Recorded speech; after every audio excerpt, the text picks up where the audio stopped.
Hello everyone, welcome to my new blog. তো আজকে আমার দিনটা খুবই স্পেশাল, কারণ আজকে আমার ভাইগনার অন্নপ্রাশন। তো সেই জন্য আমরা সকলেই সকাল সকাল রওনা দিয়ে দিলাম ঢাকার উদ্দেশ্যে।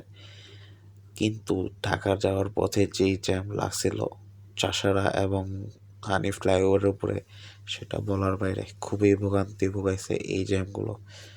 তারপর ঠেলতে ঠেলতে আমরা গুলিস্তান এসে পৌঁছালাম, এবং এদিক দিয়া আমার ভাইয়েরা দেখেন কি করছে। ওরা জ্যামের মধ্যে অতিষ্ঠ হয়ে এর মধ্যে যে সোয়েটারগুলো পরছে ওদের গরম লেগে গেছে গা, এবং ওরা এখানে দুষ্টামি করতেছে।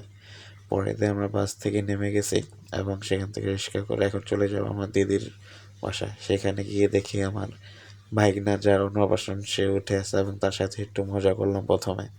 তো মজা করার পর এখন তাকে স্নান করানো হইব, কারণ নিয়ম আছে যে আমাদের তাকে স্নান করে তারপর আমরা মন্দিরে নিয়ে যাব। এবং আমার ভাগ্নিকেও আপনারা দেখতে পারতেছেন, কিন্তু সে আজকে আমাকে দেখে কেন যে দৌড়াইতেছে আমি বুঝলাম না। প্রত্যেক সময় তো আমার দিকে খেলে আসতো। এখানে আমার ভাগ্নিকে স্নান করানো হইতেছে, দেখতে পারতেছেন। তাকে প্রথমে হলুদ মাখানো হইতেছে, এবং তারপরে এখানে পুরো শরীরে ওকে হলুদ মাখিয়ে দিয়েছে। আর স্নান করার পর ওকে একদম হলুদ হলুদ লাগতেছিল, যেটা সত্যি কথা। পরে এখানে ওকে স্নান করানো হইতেছে, দেখতে পারতেছেন। আর সে খুব এনজয় করতেছে স্নানটা। মানে ও যে স্নান করতেছে, মানে অনেক এনজয় করতে পারতেছে, দেখতেই পারতেছেন। নিজে নিজে খেলা করতেছে জল দিয়ে। যাই হোক, এখানে ওর স্নান করানো শেষ হয়ে গেছে। তারপর ওকে মোছানো হয়েছে ভালোভাবে, তারপর গলায় এবং মাথায় মালা টাকা বাঁধা হইতেছে। ঠিক সেম যেমন আমিও বাঁধছি, কারণ আমিও মামা, আমি ওকে অন্নপ্রাশন করাবো, তাই সেজন্য। তারপর ওকে রেডি করানো হইতেছে। প্রথমে আগে গেঞ্জি পরে নিল, এবং তারপর এখানে ওর জন্য পাঞ্জাবি আনা হয়েছে। পাঞ্জাবিটাও দেখতে পারতেছেন কেমন হয়েছে, সেটা বলবেন অবশ্যই কমেন্ট বক্সে। তার সাথে এখানে পাঞ্জাবি পরানো হইতেছে, এবং সে এখানে খুবই কান্না করতেছে পাঞ্জাবি পরানোর সময়। এবং তাকে চুপ করানোর জন্য আমরা সকলেই চেষ্টা করতেছি, এবং লাস্টে দিয়ে সে চুপ হয়ে গেছে। দেখতে পাচ্ছেন যে হাসাহাসি করতেছে সে, কিন্তু সেটাও বেশিক্ষণের জন্য না, সেটা অল্প সময়ের জন্য। তারপর এখানে ওর রেডি। এখন তারপর ধুতি পরেছে, ধুতির টুরটাও বেঁধে দিল, এবং ও সম্পূর্ণভাবে রেডি। তারপর এখানে স্ত্রী তার দাদুর সাথে বসে আছে, দেখতেই পাচ্ছেন। এবং স্ত্রী যখন তার দাদুর সাথে থাকে একদম চুপ থাকে, মানে ওর দাদু, ও তার দাদুকে খুব ডরায়। আর এখানেও আমি আমার জামাটা চেঞ্জ করে নিলাম, পাঞ্জাবি পরে নিলাম, যেটা আমাকে আমার দাদা দিচ্ছে, দাদু বাবু। তারপর আমরা মন্দিরে যাওয়ার জন্য রেডি হয়ে গেলাম। এখন আমরা মন্দিরে যাব, তারপর সেখান থেকে আবার চলে যাব মন্দিরে। দেখতেই পাচ্ছেন যে আমরা সকলে নিচে নেমে গেছে, এবং সেখান থেকে মেশক নিয়ে নিলাম এবং চলে যাব মন্দিরে। মন্দিরটা হলো স্বামীবাগ মন্দির।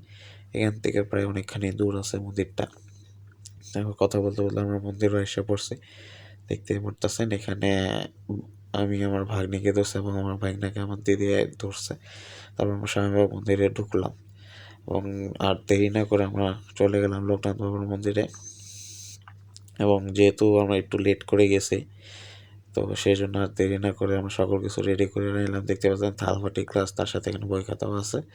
এবং আগে বাটিতে এখানে মিষ্টান্ন নিয়ে নিলাম, এবং আমরা একটা মালা বানিয়ে আনছিলাম, সেই মালাটাকে আমার ভাগিনাকে পরাই নিছি। তারপর আমরা বসে পড়লাম পুজোতে। পুজোতে মেনলি সকলেই বসে, মানে আমরা যেহেতু তিন ভাই তিন মামা, তো আমরা তিন ভাই একসাথে বসছি। তার সাথে ভাইগনা মানে শান আমার কোলে আছে। তারপর এখানে কিছু মন্ত্র পাঠ টাঠ করা হয়েছে। তারপর আমাদের অন্নপ্রাশনের অনুষ্ঠানও প্রায় শেষ। এখানে এখন ধরা হবে, মানে আমার ভাইগনা কী ধরবে এটা নিয়ে একটু খেলা চলছিল। যাই হোক, আমার ভাই পুরো সেটটাই ধরছে, আশা করি সে ভবিষ্যতে কিছু একটা করতে পারবে। তারপর মন্দিরে আমি 7 চক্কর করলাম, চক্কর লাগালাম, কারণ এটা লাগাতে হয় সব সময়। তো আমি 7টা চক্কর লাগালাম। তারপরে আমাদের এখানে অন্নপ্রাশনের সকল প্রকার কার্যক্রম শেষ হয়ে গেছে, এবং আমরা ওয়েট করতেছিলাম খাবার খাওয়ার জন্য। এবং খাবার খাওয়ার স্থানে এসে বসছি। একটুখানি ওয়েট করার পরে আমরা এখন বসে পড়বো খাবার খেতে। আর তার আগে আমি ভাগ্নের সাথে একটু খেলাধুলা করতেছি, কারণ সে সে এখন একটু আর কি সতেজ আছে। আগে যখন অন্নপ্রাশনের সময় আছে তখন একটু ঘুমিয়ে ঘুমিয়ে ভাবছিল, হয়তো আপনারা দেখতেই পারছেন।